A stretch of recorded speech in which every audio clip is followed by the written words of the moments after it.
St. Thomas University Journalism and the New Brunswick Beacon present the Basement Files. Hi, I'm Philip Drost. And I'm Danielle Delalio. And I'm Ashley Eigner. Welcome to the Basement Files. Today we look at how a person can be a hero through stem cell research. And with Thanksgiving on the way, families are hitting the fields to pick their choice of fresh apples at local orchards. Heroes have courage and ability. Some heroes have supernatural powers to save other people's lives. Sometimes it's as simple as swabbing your cheeks. The Canadian Blood Services sought heroes at St. Thomas University. Kirsten Schultz has more on the story. Wanted men like Justin Creamer and Andrew Knowles swapped their cheeks for a good cause. One Match Stem Cell and Marrow Network asks Mayo St. Thomas University students for DNA samples. Jessica Staggio explains, the goal of the initiative is to find donors for patients in need of stem cell transplants. Ultimately, the more research that is done on stem cell donation, the more they're finding evidence that a male actually provides a better outcome for a patient post-transplant. So when we look at it, at least 75% of all donors for our Canadian patients are males, and actually the average age is 23 at this point. Andrew Knowles was on his way to lunch when he decided to register. I figured that it'd only take a couple minutes. It could be potentially helpful to someone, so why not?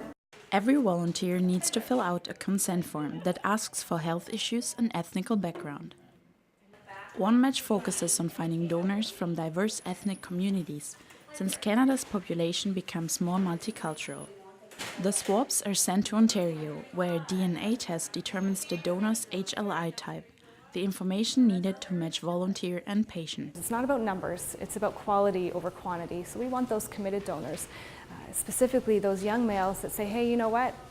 If I were ever to get a call, which is really unlikely, but if I was that one in however million chance of saving the life of that patient, I would totally do that. Hundreds of Canadians need stem cell transplants every year. Patients who suffer from inherited immune system disorders and diseases like leukemias are treated with transplants. For most of them, those transplants are the only chance they have to survive. Giving a DNA sample is the first step to help them. For Stu Journalism, I'm Kerstin Schlote. There certainly weren't any men at this event, were there, Ashley? No, just women. Over 100, actually. Those women participated in Fredericton's 100 Women Who Care event. Jonathan Munn has more on the story. Over 100 women flocked to the Delta Beaux Jour on Tuesday, September 24th for the first ever 100 Women Who Care event in Fredericton. Donna Gardner-Thompson is the co-founder of 100 Women Who Care of Fredericton. She is thrilled to have brought the event, which has been successful across North America and the Maritimes, to the capital region. It's about women who are maybe short on time to go to meetings, organizations, bake cookies or whatever, but they have the gift to give. The concept of the event is simple. Members of 100 Women Who Care of Fredericton commit to donating $100 to a local nonprofit organization at each of the group's 4 annual meetings. In advance of each meeting, members are encouraged to nominate a worthy organization of choice, 3 of which will be randomly selected and invited to make a bid for the funds at the upcoming event. Members vote for which charity they feel to be most deserving for the funds, and the lucky organization will go home with a minimum of $10,000. At last week's event, the 3 organizations to present were the Chalmers Regional Hospital Foundation, Fredericton Homeless Shelters Incorporated, and the Women in Transition House. A total of 141 women came out to show their support and lend a check to a worthy cause on Tuesday's initial event. While each organization presented compelling speeches, it was Diane Power of Fredericton's Women in Transition House who took home the $14,100 at the end of the night. I'm in shock because I've never been able to get to it because we're so busy just paying the hydro bill, and this is just momentous. Organizers hope this will be the first of many 100 Women Who Care events in the Fredericton area. The next event is slated for November 26th. For Stu Journalism, I'm Jonathan Munn. In other news, the Moncton Coliseum was filled with a different kind of artists this weekend. The annual Tattoo Expo showcased various tattoo artists and their creations. Sarah Johnson has the story. People from all over the Maritimes got tattooed from head to toe this weekend. Hub City Events held their first annual Tattoo Expo at the Moncton Coliseum. The event showcased many artists from all over Atlantic Canada and even some from Ontario. The artists showed their art, the tattoos they did in the past, and did real-life tattoos on people all day long. Monica DeVoe of Moncton says she loves getting tattoos and the pain is well worth it. I think I like it that you want to be unique and you want something that differs from other people. But I don't know, because it's really painful and you just keep wanting more, so I don't know. The venue was packed with vendors of all kinds. Some vendors sold clothing, tattoo equipment, and art of different sorts. Joey Sandin of White Lotus Tattoos in Fredericton says the event brings good exposure to the different tattoo companies. It's good to just get some exposure for, yeah, it's good exposure. You can it's a lot easier to network with other artists, make connections with other studios. Yeah. Artists were invited to compete for Best Tattoos of the Day, and the general public were invited to compete for Best Ink. This is Sarah Johnson for Stu Journalism. Many don't realize when they're filling up with beer and bratwurst on Oktoberfest that they're actually celebrating the over 200-year-old marriage of a Bavarian prince. The festival came to a close Sunday, and on Thursday, UNB celebrated it in their own way. Sam Laidman has more. The UNB Grad House played host to Fredericton's own Oktoberfest on Thursday, in collaboration with UNB's German Club. The organizers warned everyone to expect the worst on Thursday, and they got it. People lined up to fill up on German bratwurst and beer, while German music played in the background. One organizer, Megan Hepburn, has been involved for 3 years now. She's excited to continue and grow Oktoberfest and German culture in Fredericton. Very south. We've been having the celebration here annually for many years. We just found Oktoberfest t-shirts from '91. So some of us are proudly wearing them tonight. UNB German Studies professor Annette Guse says that over the past 200 years, the fest has come to celebrate beer, community, and Bavarian culture. What many do not know is that it originated from an elaborate party put on by a prince to celebrate his wedding. A princess, and in celebration of this occasion, they invited the people to the Theresienwiese, and Theresienwiese is like a big fairground, which was not a fairground before this event, but it became one more or less because the event was so popular that people decided to repeat it on an annual basis. From this grew the Oktoberfest we all know and love. From its beginning in mid-September to the closing on the first weekend of October, spin-offs and tributes take place all around the world. Canada holds the second largest Oktoberfest in the world. The Kitchener, Ontario version usually sees over 500,000 visitors at their 2-week-long event. While Fredericton's event may be a little on the small side, it was still a big hit with those in attendance. Many Frederictonians, like Kevin Beats, left happy and full. It's a fun time. I've been out to the last few. There's always good food, good beer, good company, so it's a good reason to show up. Most in attendance were students, but there were also many Germans and non-Germans alike from around the community who came to get a little taste of Oktoberfest. The event is held in connection with the German faculty and classes at UNB. Originally started by a Bavarian prince in the 19th century, Oktoberfest is now more associated with the sense of community.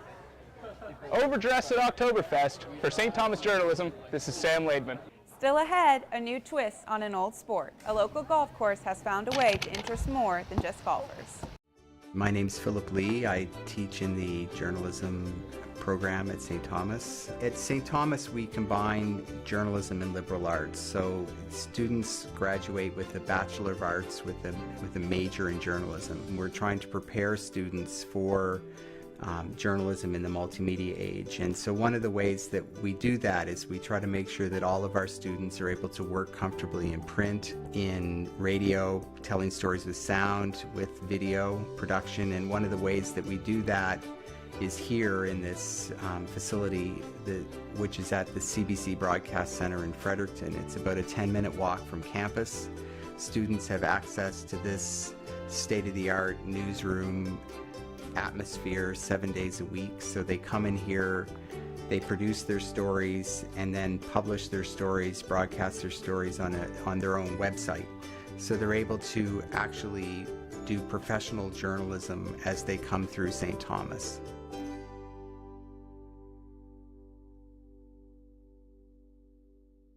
Welcome back. Fredericton offers many summer activities to attract tourists and residents of the city. Carmen Creek Golf Course offers a new spin on two popular summer sports. Michael Bourgeois has more on the story. The sound of the club hitting the ball, a perfect drive, and the finishing putt. But this isn't your average day on the Carmen Creek Golf Course, because today these kids are using their feet. The holes, 22 inches, making the much larger soccer balls a perfect fit. And as professional golf instructor Ryan Kingston says, the simple motion of kicking the ball makes it easy to play for everyone. So it's a great big hole with a flag and exact same objective as golf. You try to get from a starting point to a finishing point in as few of kicks as possible. The Fredericton Soccer Association and Carmen Creek have been spreading this craze to the soccer community and golfers alike. Nicole, a student at George Street Middle School, spent the day on the course with her classmates. Today we played soccer golf and I found it really fun. And I've never played it before, but it was really fun to play with my friends. And even though I'm not that good at soccer, it was still really fun. Carmen Creek is one of only 2 foot golf courses in all of Canada. We're creative. We're always looking at ways to attract new people to the facility, whether it's for soccer or golf or volleyball or mini putt or driving range. It doesn't matter. We want you to come and experience some level of enjoyment here at Carmen Creek. After a successful summer, Carmen Creek looks to share the sport of soccer golf for many seasons to come. Michael Bourgeois, Stu Journalism, Fredericton. I think I'd be good at that sport. I think you would too. Or would you prefer to try your hand at rugby? Scott Hem shows how a rivalry between St. John and Fredericton can bring out your own inner Scotsman. The chance to compete for the New Brunswick crown was offered to 2 teams on Saturday. The Fredericton Loyalists hosted the St. John Trojans in a provincial semi-final action. The winner moved on to the final while the loser saw the season coming to an end. The Loyalists stepped on the gas from the very start and forced a stranglehold on the Trojans for much of the game. St. John answered back but were too few to threaten the Loyalists' shot at glory. Troy Dixon was unable to convert his own try but later added a conversion between the posts. Fredericton fly half James Mitchell broke the Trojan defence on several occasions and was able to capitalise on the quickness of his feet. Andy Sanford was handed the kicking duties and contributed to the widening of the gap between the two sides' scoreline. Loyalist captain John Wilson said the team improved heavily after losing to the same Trojan side convincingly in their only regular season meeting. A hard-running, hard-hitting, hard-rucking team, and it's getting in their face that really throws them off. We can't sit back and be idle. We really got to make things happen if we want to be on the front foot. Longtime Loyalist coach Keith McAlpine was happy with the 52-22 victory over the arch rivals. Well, I think, trying to redeem ourselves. I think we felt that we played well enough a few weeks back to win the game and just didn't get it done. And St. John did very well to beat us that day. So I think we were looking for redemption a little bit. And then beyond that, our game plan was simple, just to simply play at their end and try to look after the ball. The winner of the other semi-final game was the Rovers of Belle Isle over the Moncton Black Tide. The winner will now take on the Fredericton Loyalists down in Belle Isle in 2 weeks' time. With Fredericton now preparing to face the Rovers, a win will not only award the provincial title, but also a shot at the Maritime Championship in the B Division. The Loyalists lost their only game against the Rovers this year by over 20 points, but are quite confident after convincingly demolishing the St. John Trojans.